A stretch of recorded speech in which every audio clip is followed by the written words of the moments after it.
Unity in spirit global క్రైస్తవ సన్నిహిత సంఘానికి మీకు స్వాగతం.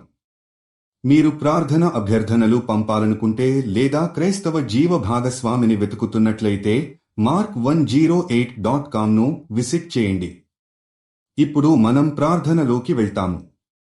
ప్రభూ, ఈ రోజుల్లో మన సమాజంలో మానసిక ఆరోగ్యం చాలా ముఖ్యమైన అంశంగా మారింది.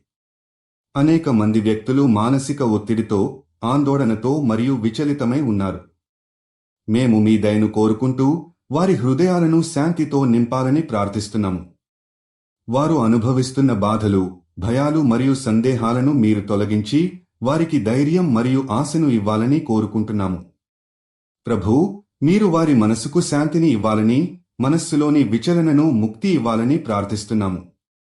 వారి ఆత్మను బలపర్చేందుకు మీరు వారిలో సానుభూతి మరియు ప్రేమను నింపాలని మనవి. వారు ఎలాంటి పరిస్థితుల్లోనూ ఒంటరిగా అనిపించకపోవాలని, మీరు ఎప్పుడూ వారి వెంట ఉంటారని వారికి గుర్తు చేస్తూ వారికి మద్దతు ఇవ్వాలని ప్రార్థిస్తున్నాము. మానసిక ఆరోగ్య సమస్యలు విస్తారంగా ఉన్నా వారు మనస్సులో ఉన్న బాధలను నయం చేసుకోవడానికి సరైన మార్గాలను కనుగొనాలని, మీరు వారిని మార్గదర్శనాన్ని ఇవ్వాలని ప్రార్థిస్తున్నాము.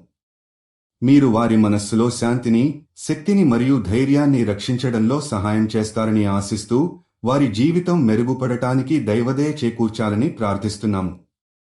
ప్రభూ, మానసిక ఆరోగ్యంపై అవగాహన పెంచేందుకు మరియు మానసిక ఆరోగ్య సమస్యలను అంగీకరించి సహాయం కోరే ధైర్యాన్ని పొందడానికి మనస్సులను ప్రభావితం చేయాలని ప్రార్థిస్తున్నాము.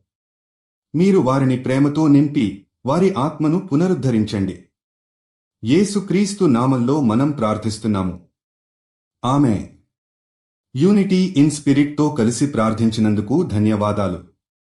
మీరు విశ్వాసం కలిగిన జీవిత భాగస్వామిని వెతుకుతున్నట్లయితే mark108.comను విజిట్ చేయండి. మీ ప్రార్థన అభ్యర్థనలు కూడా అక్కడ పంపవచ్చు. దయచేసి లైక్ చేయండి, షేర్ చేయండి మరియు ఛానల్కి సబ్స్క్రైబ్ చేయండి.